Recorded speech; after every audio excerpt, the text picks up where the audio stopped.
People, it's helping, isn't it? Yeah, I mean, I'm really excited about that. It's I-4, Polk, Osceola, Orlando area. I mean, it can be bad, but when all the stuff's done, I think the everything we've done in I-4 so far that's completed is good.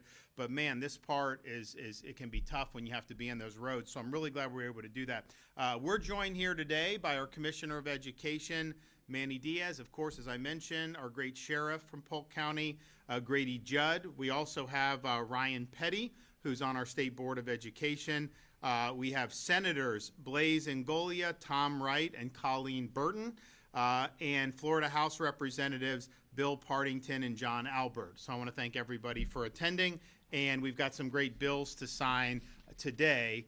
One is continuing with our commitment to school safety and student safety. And I think most people remember in 2018, we had the tragedy at Parkland down in Broward County. After that, I wasn't governor yet, but after that, there was a movement to say, okay, you know, what went wrong on school security? There was also things, quite frankly, that went wrong with the law enforcement. That's why I removed the sheriff of Broward when I became governor back in 2019, because there was no accountability for the failure. You got to have accountability. So we did that, but then we really got to work on doing whatever we could at our disposal that would work to increase school security. And I think Florida's done more than any state in the country over these last 6 years. So Ryan tragically lost his daughter in that attack, and other parents from Parkland really got involved in this school security and school safety effort, and it's had a huge positive impact across the state of Florida. We know a lot of the things that have been done. One of the things that I know Grady's been supportive of is the Guardian program. And the Guardian program, you know, people say, oh, well, you shouldn't have teachers be with wearing guns. First of all, the Guardian program is voluntary. No one has to have Guardian. I mean, but if you can, but I'll tell you this, if you're a school that has Guardian, that's going to be a disincentive for someone to want to target your school. They go to where there's soft targets. They go to where they're not going to get resistance. So whether it's having school resource officers, whether it's supporting the Guardian program, these are ways, yeah, obviously if it ever came to something really terrible, you want to have some folks there that are going to fight for the good guys, but I think the biggest thing is it deters it from happening. These guys want to go to gun-free zones where they know that there's not going to be any major resistance. And so I think Guardian is good. I think it increases safety, but I also think it really changes the calculus of some of these guys in terms of what they're doing. So we've worked hard on that. We've also worked hard by creating Fortify Florida, a mobile suspicious activity reporting tool that allows schools to obtain reports about suspicious activity. Unfortunately, we see that from time to time in a variety of contexts. And one of the things that really stuck out for me with Parkland is after Parkland happened, immediately before any reports on who did it, everyone in that community knew it was this guy, because that's who they suspected, because he had so many red flags and no one wanted to do anything about it. That's not the way we want to do things here in the state of Florida. And as part of that, to address threats when you see them, Florida has implemented the Florida Harm Prevention Management Model. This is a threat management system that identifies and immediately responds to students who may pose a risk to themselves or to others. And when you look at some of these people that have done horrible things, usually there were warning signs. Usually there were red flags. And if you have an intervention, that could obviate, that could totally prevent something from happening in the future. And so I appreciate people that have done that. There have been more than 30,000 school personnel that have been trained in this innovative system across the entire state of Florida. One of the things that we also have to come to grips with, and I know a lot of people in Florida have been working hard on this, is problems with students who lead to problems and risk to safety. Oftentimes there's a mental health component to that. Usually someone's just well-adjusted. They're not all of a sudden going to go up and pose a major risk to their fellow students or to the teachers or the administrators. And so since I've been in office, we've invested $2.5 billion in mental health support for schools. We've also created a new requirement for mental health services and training, including at least 80% of all school personnel complete youth mental health awareness and assistance training. And this includes, in terms of the money, record amounts that we've invested across schools throughout Florida, as well as things like school hardening, which we've done, which has been something that's really important. It goes to making these things uninviting targets. So there's been a whole host of things that we've done through the years. I think the legislature's been very generous in providing support for the school districts in this. And so that kind of brings us here today for this first bill, which is on school safety. This bill expands upon the Guardian program to authorize child care facilities to utilize guardians, just like our public schools and private schools do.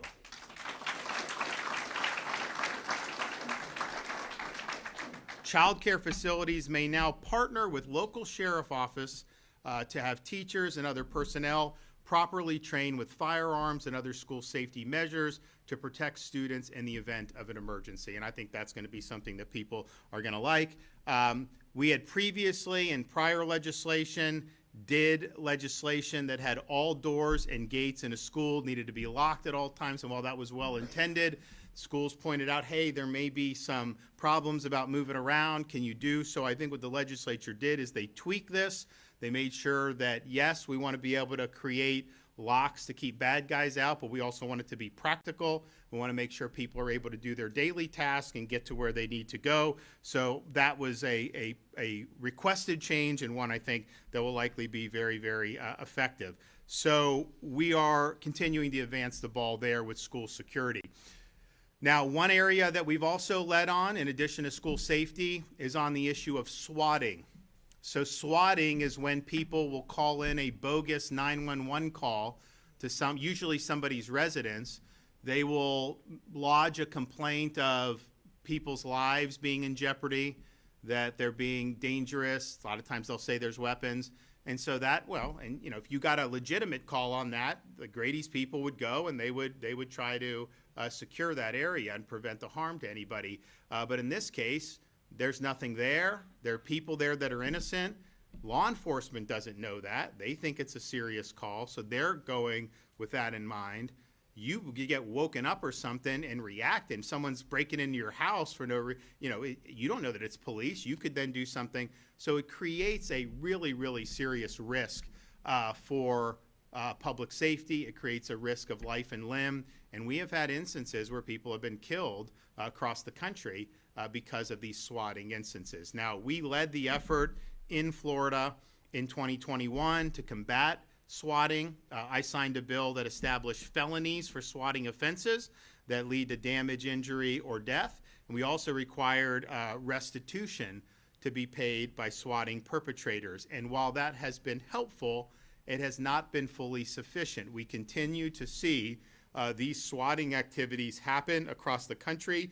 And even in the state of Florida, recently they have targeted people that are influential in conservative media. We had a fella in Tampa named Benny Johnson that was the target of a swatting incident. Someone called the police and made a fake report, and law enforcement did basically a raid on his home as a result of that point. These are not victimless crimes. One, people can get hurt by doing it, but even if nobody's hurt, it's taking resources and time and manpower away from actually doing the job that we want our law enforcement and first responders to do. So this is something that needs to be addressed to the fullest extent of the law. The bill I'm signing today will increase penalties for people that are making these bogus police reports. If you SWAT, you are going to get hit with serious criminal offenses. This has enhanced penalties across the board. It also has enhanced penalties for repeat offenders. It lowers the threshold where what would be considered a habitual felony offender, making it a felony after 2 or more convictions for unauthorized use of emergency communication services. The bill also includes a definition of conviction, which includes determinations of guilt resulting from a plea agreement or trial, regardless of whether adjudication is withheld or a no contest plea is entered. It also mandates that courts order restitution, not just restitution available. Courts must order restitution from convicted individuals to cover the costs incurred by public safety agencies and any victims affected by these false reports. I mean, it could be something, maybe the police breaks the door down because they're told that there's a crime in progress. You're not going to necessarily knock unless if you think someone's about to get shot. So you're going, well, okay, well, who's going to pay for that? Well, now the perpetrator is going to have to pay for that who made the call. And restitution must include full payment of any costs incurred by the agencies, as well as prosecution and investigation. So when we prosecute you, we are also going to bill you for having to go through with that. We also have victim compensation to any victim who suffers damage or injury as an approximate result of lawful conduct arising from the emergency response. So swatting has no place in the state of Florida. And I think when you have swift penalties, strong penalties, and you administer them swiftly, you will deter it from happening in the future. And finally, we have House Bill 1099, which focuses on the arrest and detention of individuals with significant medical conditions, which is an initiative of local law enforcement that passed during this most recent legislative session. This bill supports our law enforcement officers across the state by giving them more discretion when dealing with individuals with significant medical conditions.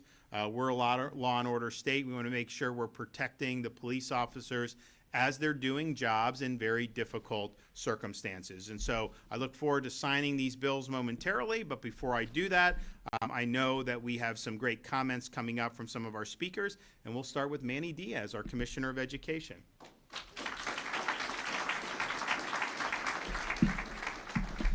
Thank you, Governor, and it's great to be here in Polk County today.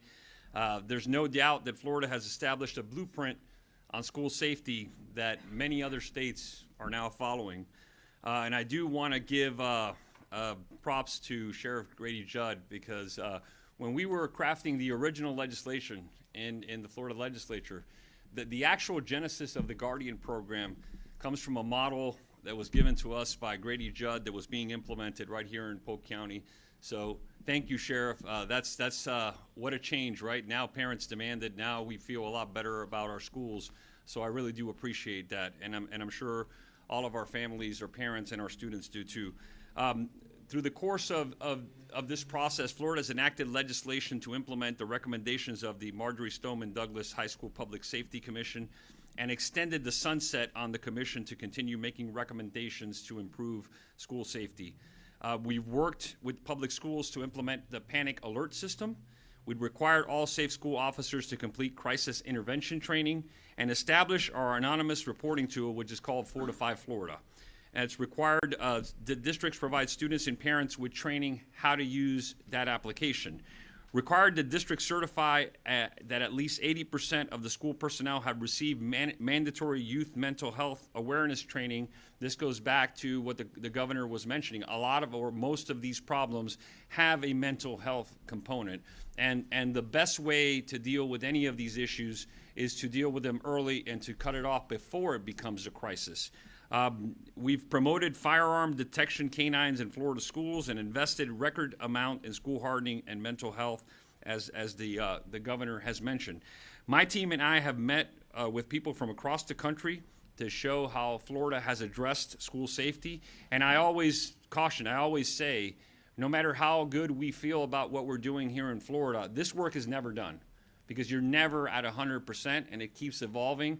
And that's why I'm thankful for the legislature passing this bill and for the governor signing it here today, because we continue to evolve and learn and get feedback from the practitioners in the field. And unfortunately, we learn from other incidents that occur across the country.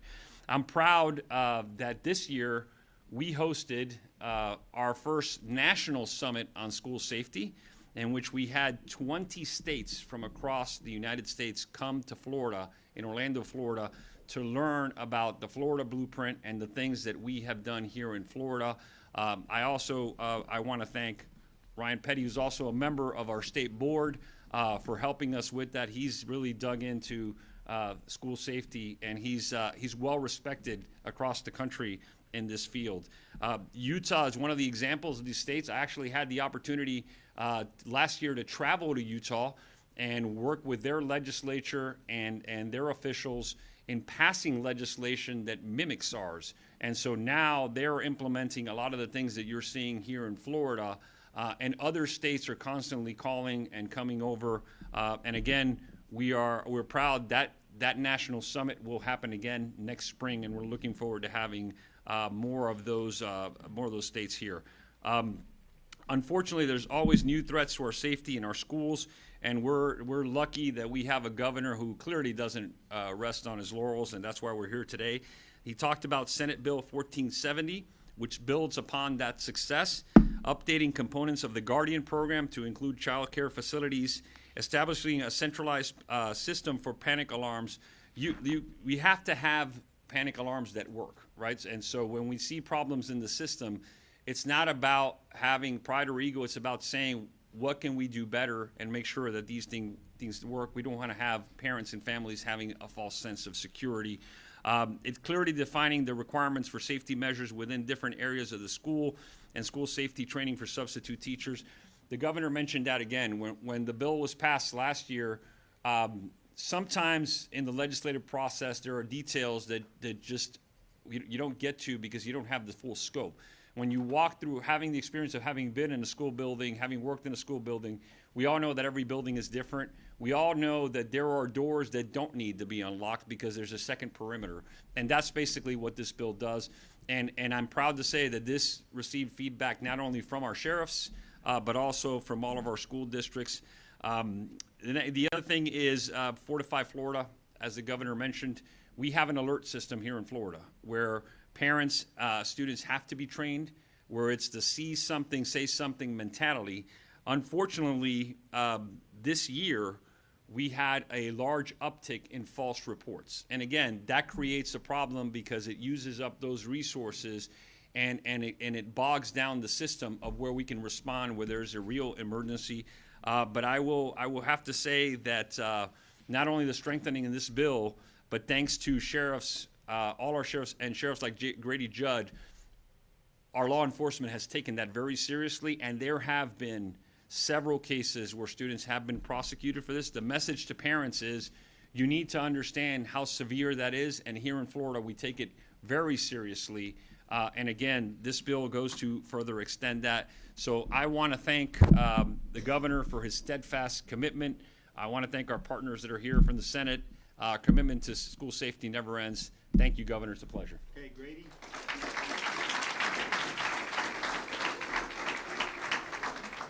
Thank you very much, Governor. It's my honor to be with you today. And you know, when you speak of leadership, when you speak of someone who moves the state forward, you always think of Governor DeSantis.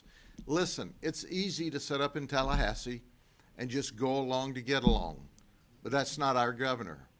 Our governor makes good things happen. And I coach every day that good things don't just happen, good people make good things happen. I'm excited to be with you today. I'm excited that the legislature passed this legislation dealing with swatting and calls. Now, I've got to show you. The governor would be disappointed if I didn't have a sign, okay? Now, I want to introduce you to some of Polk County's finest, okay? These all have visited the county jail, and they did it because of their rank stupidity, all right? So, Matthew Johnson, you know why he dialed 911? Because he said, no, I don't have an emergency, but I'm hungry. Well, listen, we are not Uber Eats, but we are jail eats, right? So we took him to the county jail and fed him and charged him criminally for abusing the system. I want to highlight just a moment. When you dial 911 with a false call, with a swatting call, you're not only taking up the resources and a phone line for somebody who has a real emergency, but you have deputies and police officers and fire and EMS rushing to you thinking you need help. And at that moment in time, for those moments in time, those units aren't available to save your life, to save someone else's life. That's why we've got a visionary with our governor that says, hey, we've got to do things differently. We've got to make things better. The governor's told me, Grady, we're either moving forward or we're moving backward. You can't rest in neutral. That doesn't happen. But how about this lady? She says, dials 911. She says, I'm armed with a knife. we've got a home invasion. And she said, well, just kidding, I made it all up. I just made it all up. Or how about Twanda Neal here? We stopped her. She had a warrant for child neglect with great bodily harm. The deputy explained to her, ma'am, you got to go to jail with me. She said, I don't like what you're saying. I'm going to dial 911 and get another deputy. He said, ma'am, I wouldn't do that if I were you because that will add additional criminal charges. Well, now we have energy behind those charges because of the new legislation. But I love this one. You know, this is a guy who dials 911, Richard Ramey. He dialed 911. He said, I'm high on meth. Dispatcher said, yes. And he said, I shot him. We responded thinking we were going to a life-saving event to arrest a person armed that had just shot someone. Turns out he was telling us the truth. Oh, he was high on meth. But he shot up his own house 29 times. Now, if you're in the roofing business, you probably like that. But the rest of us didn't. So at the end of the day, we appreciate the legislature passing the legislation, but we couldn't have done it without our governor. So, Governor, thank you for providing leadership every day. And as I close, Ryan Petty's a dear friend of mine. I'm on the Marjorie Stoneman Douglas Commission with him. And we have seen this commission do wonderful things. It was an honor that they used our Sentinel program and transposed that into the Guardian program across the state of Florida. And Governor, thank you for giving me that credit for that. But some of my SWAT team and my folks out here were the ones that crafted that plan for us. You see, our goal every day is to keep you safe, to make Florida the best state in the union to live in, where you can thrive and prosper, where your children can play outside. That's why our crime's at a 53-year low. But it's at a 53-year low because of Governor Ron DeSantis and his proactive measures to keep every Floridian and every visitor safe in the state of Florida. God bless you. Thank you.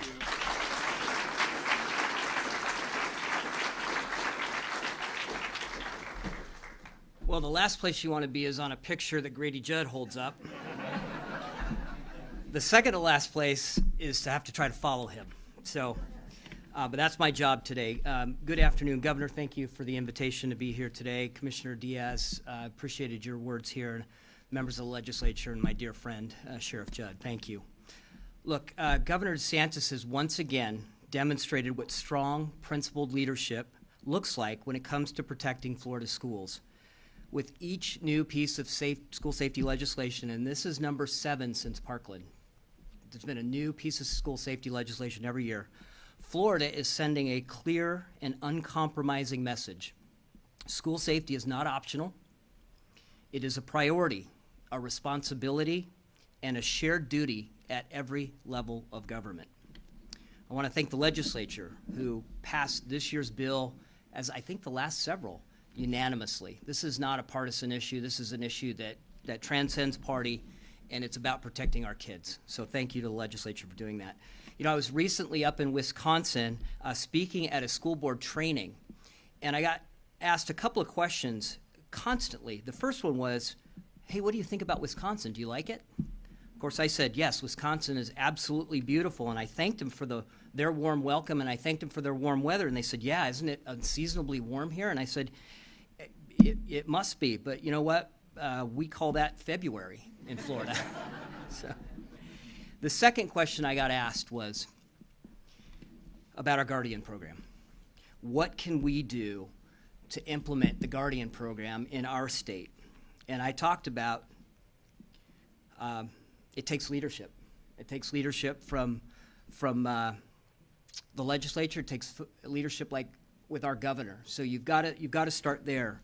And I'm grateful that this legislation strengthens that Guardian program and enhances the campus security measures that are already in place. And it's because of the governor's unwavering commitment to action over rhetoric. We could talk about school safety, or we could do something about it. Under his leadership, sheriffs, school boards, and principals across the state understand that safety is not a political issue, it's a moral imperative, and they've all found a way to work together. Beyond physical security, I'll just mention this, the governor has prioritized restoring order and education and academics to our schools.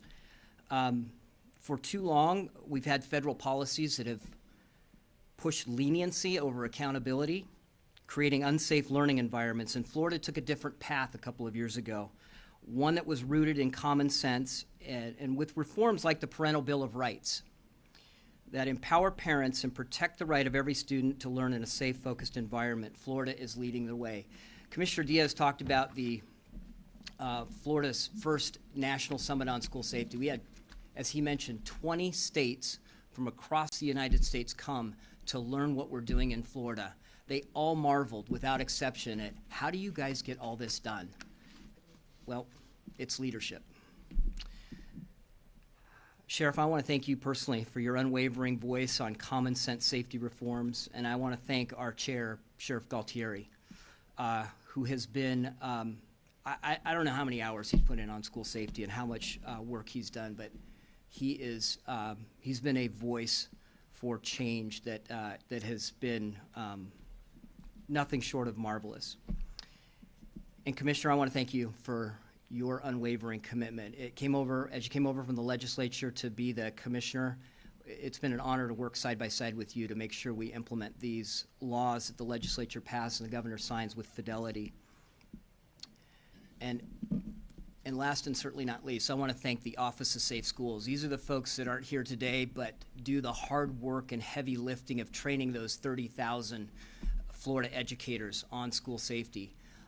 They're the ones that are checking in to make sure our schools have everything they need to be safe, and our school administrators know what needs to be done. Without their work, I don't know where we would be, and I want to thank that office from the bottom of my heart. Governor, this legislation and the movement behind it is proof of what's possible when state and local leaders work together with courage and conviction. And it's because we have a governor that leads from the front. Thank you. Thank you.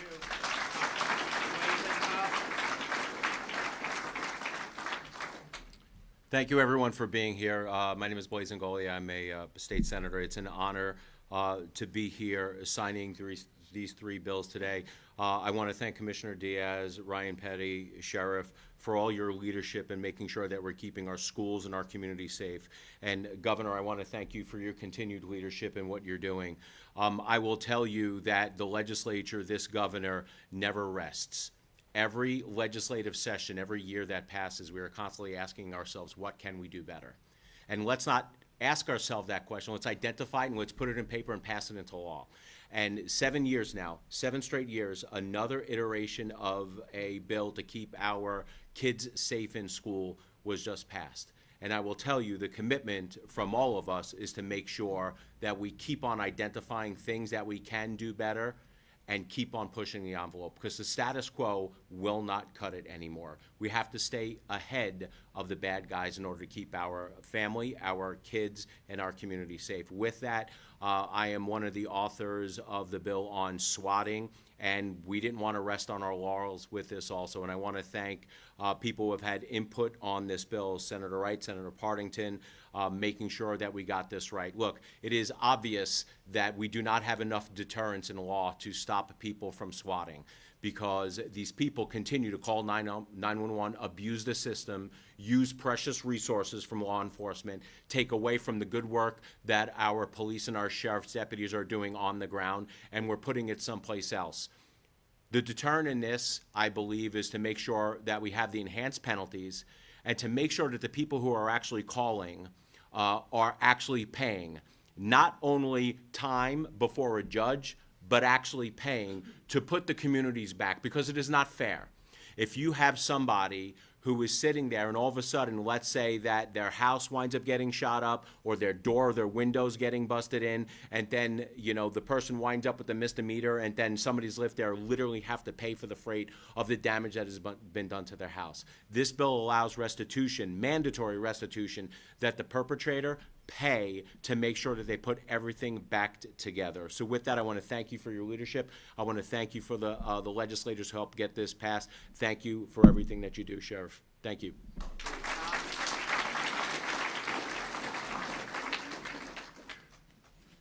Good afternoon, everyone. Senator Tom Wright from the East Coast of Florida. And I want to thank you, Governor DeSantis, for supporting this and share my concerns with all of you folks today on responding to a false emergency. As a much younger man, I was a paramedic and drove ambulances with lights and sirens on in heavy traffic. I know what it's like to try and thread that 9,000-pound vehicle through heavy traffic. I was also a canine volunteer for 2.5 years. We used cars, and when we made an emergency call, we backed up every officer in our community. When they got a call, we started rolling their direction. I tell you this because I know firsthand the hazards both the responding vehicle and the public are being subjected to. Not only has a false call put vehicles in jeopardy, but it's also put the public in jeopardy and the emergency responders. And as the sheriff said, some communities only have a few pieces of equipment. You may very well have the only ambulance, the only fire equipment, the only police car in that area that maybe is now tied up on a false call. So basically, I just want to share with you, I have no time for anyone who thinks it's funny. It's the right thing. It's not the right thing to do. You're putting the public in risk. You're putting our our sheriffs, our first responders at risk, and we can do better than this. So anybody that's watching this and thinks it's funny to do it, no. The governor has allowed us to put this bill together. I was a co-sponsor with Blaise and Golia, and I was very proud to do that because we need to do better and we need to live safely in this community. So thank you very much. Thank you. All right, let's make it happen.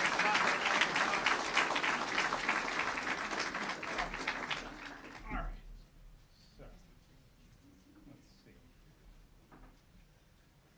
All right. First one is the swatting bill. I think it's the 21st, right? Yes. All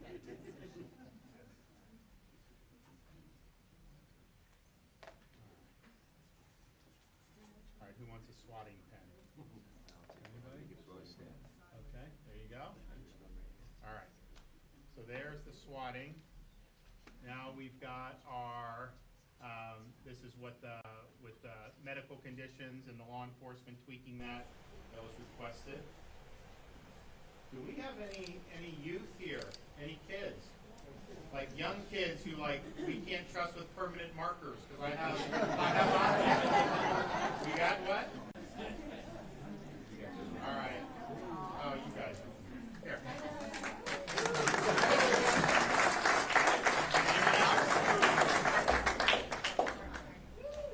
All right. So we've got that one. Now we've got the school safety.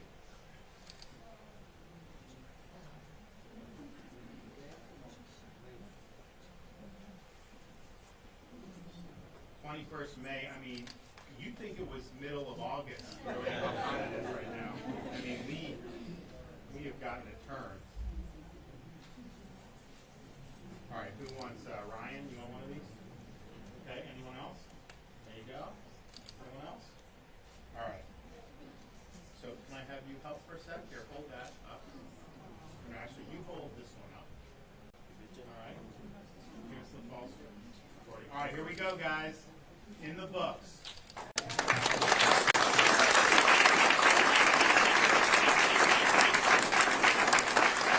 job, everybody. Thanks so much. Okay. All right, thank you. Well, good work. We've got some more stuff that's pending on my desk. I think there's some other stuff that is good, and we have some other stuff coming down the pike. And maybe even one day the legislature will produce a budget. We'll see. Hope springs eternal. Okay, any questions back there? Governor, now that there's an investigation into Hope, Florida, I'm just wondering whether your office is going to be providing Just understand just understand what's going on here, because I think you guys kind of twist and try to create narratives. You had one state representative with a political agenda, and he has a political agenda to try to smear Hope, Florida, to try to smear people associated with the administration. Even my wife, who's done a great job for this state, by the way, not just on Hope, Florida. not just on Hope Florida, saving taxpayers $100 million, getting 30,000 people off means-tested welfare. Show me someone else in this country that has been able to do that. Not just that, the Cancer Initiative and the Collaborative and the Innovation Fund. She obviously has experience with that. Also, she led the effort on school mental health. She worked with people like Ryan Petty on all this. You know how much she's ever gotten from anything she's ever done? Not one red cent. Not one. She has led an initiative to help people, and you have one jackass in the legislature, I'm sorry, it's true, who's trying to smear her, smear good people. And just understand what happened. He took documents and he dropped them in a prosecutor's office. That is not an organic investigation. That's a manufactured political operation. That's all this is. Somebody with an agenda dropped off documents, and that's all that custodian of records said. There is no basis to do an investigation on these facts. Everybody knows it. Everybody knows that this is political.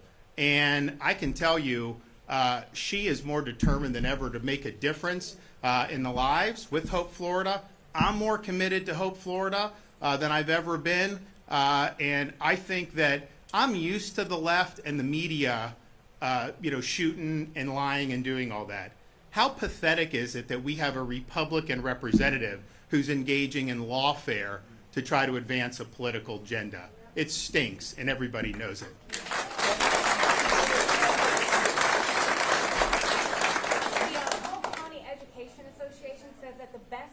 To protect schools and to keep students safe is to fully fund education and fully fund private or public school education. So they want to know, how are you going to keep schools safe by addressing the critical staffing shortages in public schools? Because, for instance, in Polk County, they say in the spring they had 700 substitutes, which is about 10% of the teaching force, which they say is unacceptable. So what are you going to do about that?